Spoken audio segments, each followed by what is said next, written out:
Bem-vindo ao Mais Fertilidade Talks, um videocast e podcast sobre saúde reprodutiva da Associação Portuguesa de Fertilidade com o apoio da Merck. Olá, muito bem-vindos, espero que estejam a acompanhar o Mais Fertilidade Talks. Temos tido conversas muito interessantes que têm contribuído muito para aumentar a literacia no âmbito da saúde reprodutiva. Neste episódio, temos connosco a embriologista Sofia Xavier, responsável do laboratório do Centro de Responsabilidade Integrada de Medicina da Reprodução do Centro Hospitalar Universitário São João, no Porto. Doutora Sofia, muito bem-vinda. Obrigada. Gostava de começar por uma questão muito simples, mas que eu penso que é muito importante, que é: qual o papel do embriologista na reprodução assistida? Bem, antes de mais queria agradecer o convite e é um enorme gosto estar aqui hoje. Vamos tentar desmistificar um bocadinho o papel do embriologista e explicar então o que é que nós fazemos. O embriologista é uma pessoa altamente especializada, normalmente tem uma formação na área das ciências biológicas e é quem acompanha todo o trabalho, quem faz todo o trabalho de laboratório, que vai acompanhar todo o processo de desenvolvimento, desde das punções foliculares até à transferência e a congelação dos embriões. Assim, numa primeira fase, numa fase de diagnóstico, é o embriologista que vai fazer o exame, se existir, à parte masculina, o espermograma, que já foi falado aqui com o Dr. Nuno.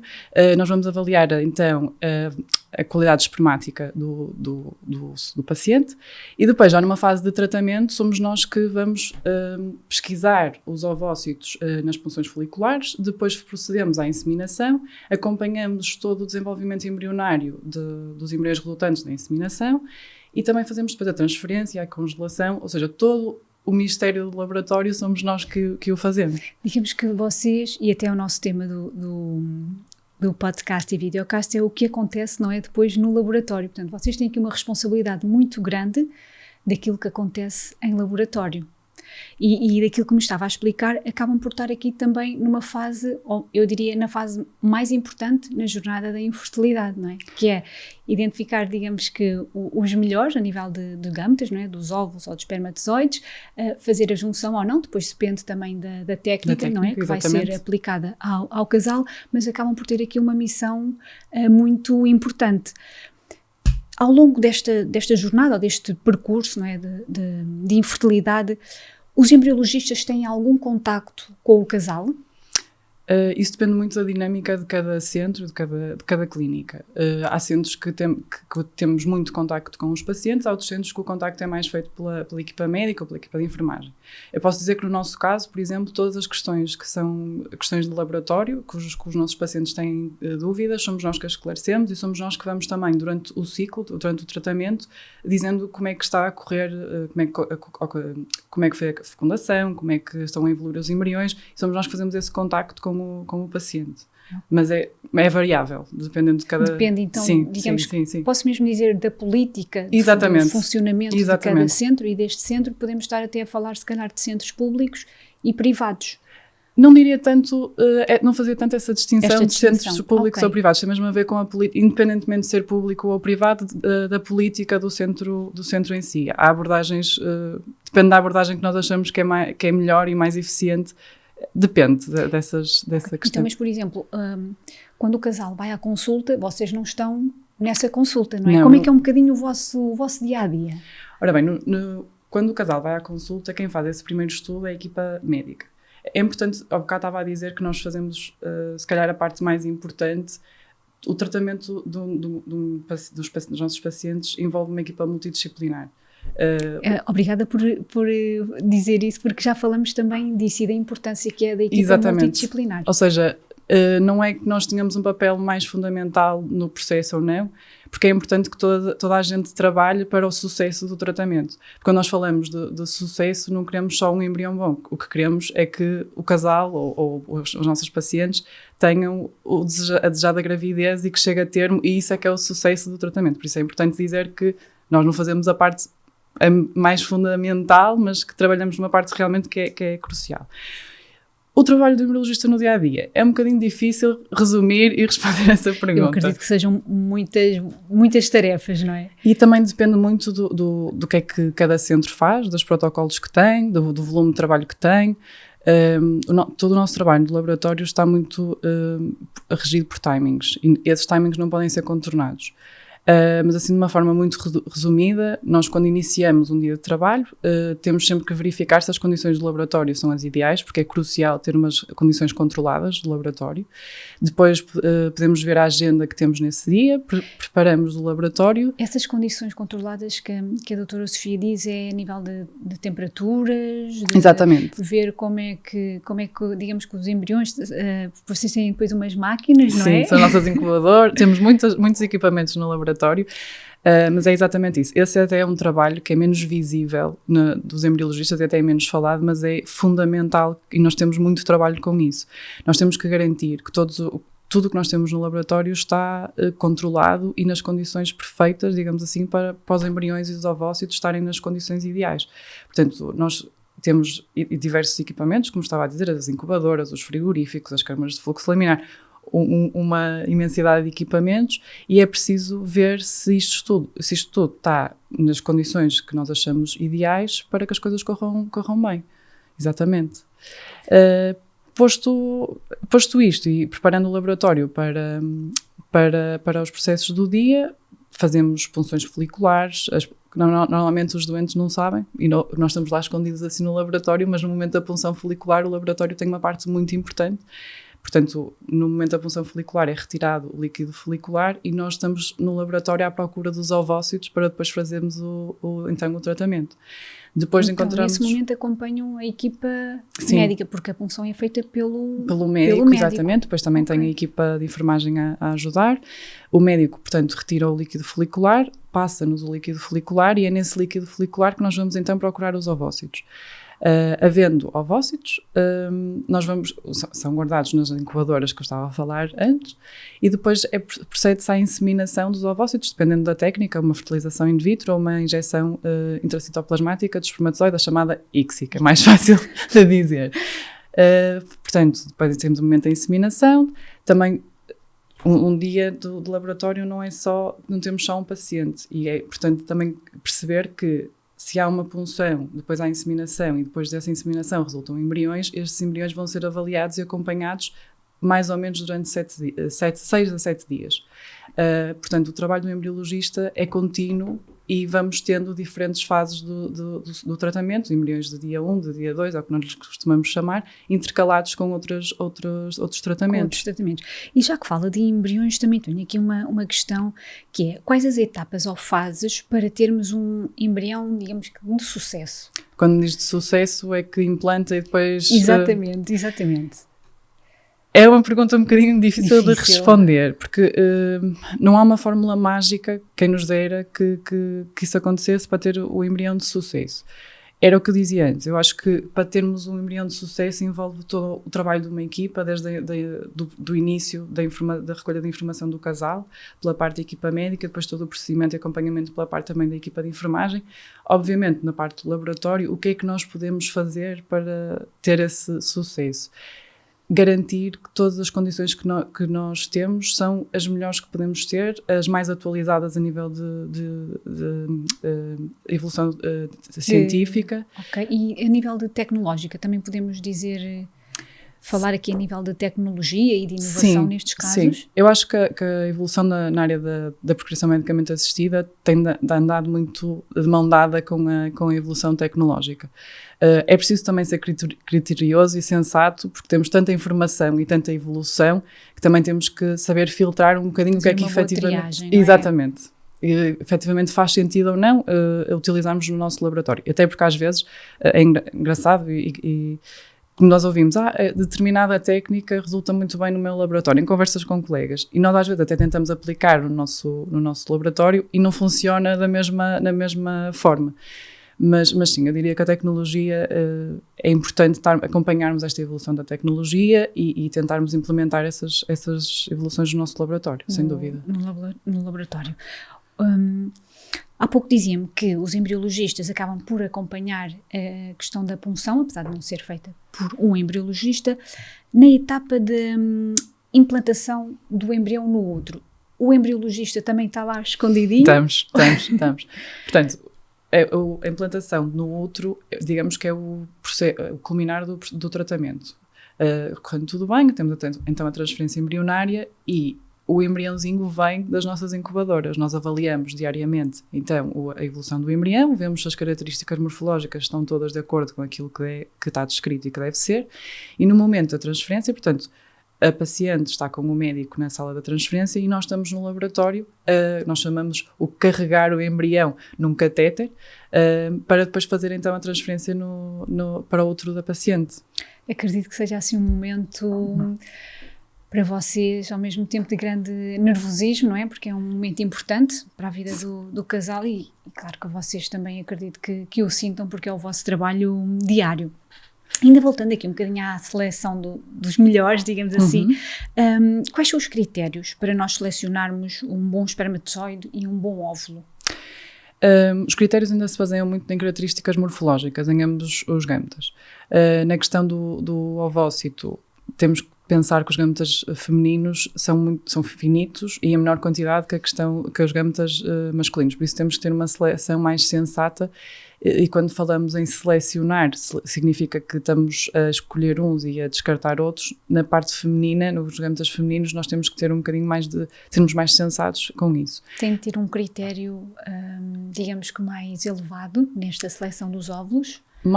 Apesar de já haver, está descrito muitos critérios morfológicos para a avaliação dos ovócitos, há alguns critérios e algumas alterações que ainda não se sabe exatamente qual é o impacto que pode ter na evolução do embrião, ou seja, na fecundação até, no momento se pode impactar a fecundação e até na evolução do embrião.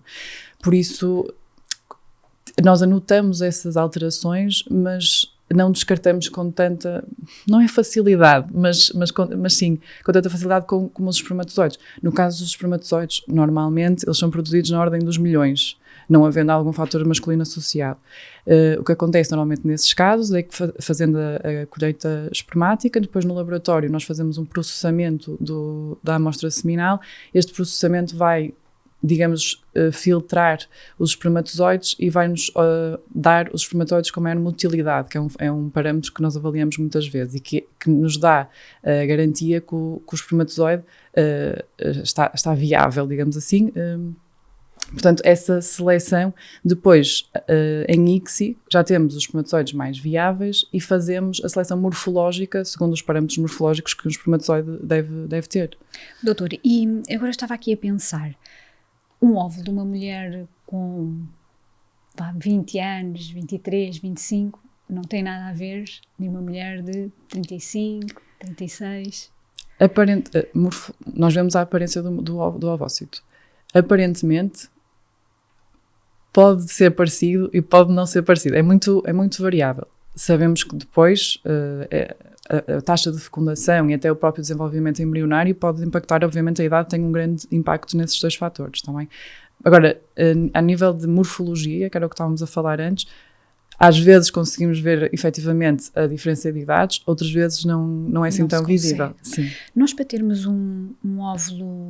óvulos maduros, o que é necessário? O que é que significa isto, ter óvulos maduros? É uma questão que fazem muitas vezes, porque depois nós quando falamos com os nossos pacientes dizemos, porque tinha X ovócitos maduros e X... Quando nós dizemos que um ovócito está maduro, quer dizer que um ovócito está numa determinada fase do ciclo celular, a meiose 2. E o que é que isto quer dizer? Quer dizer que esse ovócito tem a capacidade de ser fecundado. Se o ovócito não estiver nessa fase, não adianta proceder a nenhum tipo de inseminação, porque nele não vai resultar num possível embrião. Por isso, nós para trabalharmos, por exemplo, numa ICSI, temos que trabalhar com ovócitos maduros. Às vezes pode acontecer de, no momento da avaliação se são maduros ou não, termos ovócitos imaturos e depois vamos proceder à inseminação e um desses ter, entretanto, amadurecido e nós utilizamos na mesma esses ovócitos, sabendo que... Pode haver esta alteração? Pode, porque era como lhe dizia antes, nós trabalhamos muito com timings e às vezes dentro destes timings, que às vezes são umas horas, 4 horas, 1 hora, acontece deles darem assim o salto e amadurecem. E nós trabalhamos na mesma com esse ovócito que era antes imaturo e agora, entretanto, amadureceu. Pomos sempre a nota que ele só fez este salto no laboratório, por isso temos que avaliar também como é que vai ser a evolução, se for um possível embrião. É o tal acompanhamento que a doutora dizia, não é? Que tem X de dias e vocês depois vão acompanhando, digamos que a evolução do óvulo. Exatamente. Estava a dar esta explicação e eu estava a pensar, realmente o nosso corpo é mesmo, a natureza é incrível, não é? É mesmo fascinante. Então assim, só para resumir de uma forma muito, muito simples, a questão do óvulo maduro é quando o óvulo, digamos que está em condições para passar à próxima etapa. Pronto. Sim, mais ou menos. Assim muito simples, desta forma assim muito simples. Assim, visivelmente é fácil distinguir um ovócito maduro de um imaturo, porque o ovócito maduro apresenta uma estrutura que nós chamamos de glóbulo polar. Quando nós procuramos por ovócitos na internet, aparece muitas vezes, portanto, o ovócito uma esfera, e depois temos dentro uma esfera maiorzita e uma em cima, normalmente em cima ou em baixo. Essa estrutura pequenina é o glóbulo polar, e isso é o indicador que temos um ovócito maduro. É assim que nós distinguimos. Quando temos ovócitos imaturos, não vemos essa estrutura celular, tá bem? Em laboratório, os embriologistas criam vidas. Como profissional de saúde, como é que se gera os casos de insucesso? Essa é a parte mais difícil do nosso trabalho. Obviamente, como embriologistas, o nosso objetivo é que os nossos pacientes tenham o desejado positivo e que a gravidez chegue a termo sem problemas. Mas esta gestão dos casos de insucesso passa muitas vezes por uma análise de todo o processo clínico do casal, do que é que nós fizemos, e se houver uma segunda tentativa ou uma tentativa consecutiva, que abordagens diferentes é que nós podemos ter para otimizar então o ciclo. O difícil é quando já temos várias tentativas, já mudamos várias estratégias e não conseguimos obter o que queremos. Aí, na parte do laboratório, o que nos resta é realmente dar as melhores condições aos nossos pacientes, sabendo que estamos a utilizar as melhores práticas, as práticas mais atualizadas segundo a evolução científica, mas é de facto difícil. Sentem também a frustração, sim, não é? De pronto, não ter corrido bem, sim. de ter de fazer mais uma tentativa, ou duas, ou três, e os casais, não é fácil depois também fazer esta gestão, vocês como médicos e também nós depois como casais. Claro. Ao longo da nossa conversa falamos aqui um bocadinho da tecnologia, da inovação, sendo que a evolução da ciência vos vai ajudar, a vocês embriologistas, a ter mais casos de sucesso.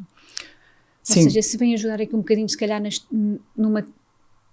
Não sei se é melhor ter uma triagem mais assertiva, de algo mais concreto. Sim, a evolução nesta área da medicina da reprodução, a evolução tecnológica e a ciência está a caminhar nesse sentido. E ao longo de 30 anos é impressionante as coisas que evoluíram e as coisas fascinantes que nós conseguimos ter hoje. Nós hoje temos incubadoras, os chamados time-lapse, que fazem vídeos dos embriões e nós conseguimos andar para trás e para a frente a avaliar como é que o embrião evolui. Temos já sistemas de morfologia espermática com inteligência artificial, mas era como eu dizia antes, há muita coisa no mercado e cada vez sai mais coisa, mas é preciso também ser criterioso naquilo que aplicamos. Mas sem dúvida que também é fundamental estarmos a par das novidades e do que se está a fazer e falar com colegas para termos as melhores condições no nosso laboratório.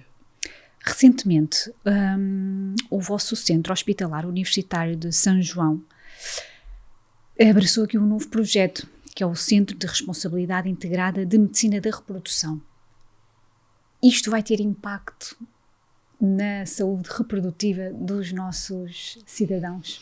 É o que nós esperamos, ou seja, este projeto é um modelo de gestão, ele já veio buscar a unidade de medicina da reprodução já existente e é um novo modelo de gestão da própria unidade. O que nós pretendemos é, obviamente, dar mais resposta a nível público aos nossos utentes que tanto nos procuram. Nós também somos o único centro público a fazer o diagnóstico genético, o chamado PGT. Portanto, sim, o que nós queremos é precisamente aumentar a resposta com as melhores condições. Também estamos a investir em equipamentos para o laboratório para isso.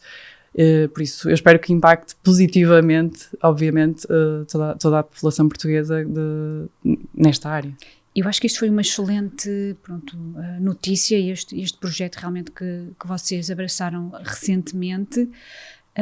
Tenho noção que temos ainda também muito mais para fazer, não é? Na área da saúde reprodutiva, também na área mesmo da embriologia, não é? Porque vocês embriologistas a nível também depois profissional e das categorias da carreira profissional é algo também que lutam muito para ter aqui para o reconhecimento, mas eu fui com grande alegria realmente que recebi esta notícia do vosso centro. Doutora Sofia, não sei se quer acrescentar mais alguma coisa a nível da embriologia, do vosso dia-a-dia, ou até alguma mensagem para quem nos está a ouvir? Eu acho esta iniciativa das Mais Fertilidade Talks fundamental também para, muitas vezes, e já se falou nisso em vídeos anteriores, que é importante ter esta literacia em saúde reprodutiva, porque muitas vezes os nossos utentes procuram a informação, e a informação deve ser a mais adequada e a mais filtrada, digamos assim. Por isso, eu acho que estes podcasts e videocasts vão ajudar nesse sentido, e isso tem que dar os parabéns à Associação Portuguesa da Fertilidade e à América, porque foi sem dúvida uma iniciativa excelente. Da nossa parte de embriologistas, espero ter ajudado a desmistificar um bocadinho, claro que sim, porque o que nós fazemos. Que a equipa é multidisciplinar e quem está, digamos que, a ter o primeiro contacto, tentar perceber um bocadinho aqui depois o papel de cada profissional de saúde. Então, estes videocasts e podcasts também é explicar aqui um bocadinho, claro, no âmbito da infertilidade, as pessoas também terem noção de qual a jornada e as pessoas que vão encontrar e o papel, claro, das pessoas que vão encontrar ao longo da sua jornada. Portanto, esta questão dos embriologistas, não, o vosso trabalho, a vossa missão, acho que é mesmo muito importante trazê-la e reconhecer também, acima de tudo, não é? Porque vocês fazem parte da equipa. Portanto, muito obrigada doutora, pela sua disponibilidade. Mais um episódio onde aprendemos e ficamos a conhecer o que acontece nos laboratórios dos Centros de Procriação Medicamente Assistida, onde se criam vidas. Eu aprendi imenso hoje, espero que quem nos está a ver e a ouvir também tenha aprendido. Deixo-vos ainda também mais uma mensagem, que é: podem visitar sempre o nosso site, apfertilidade.org, acompanhar o nosso trabalho nas redes sociais e não deixem de nos ouvir nas plataformas disponíveis de áudio e também no YouTube. Obrigada e até breve.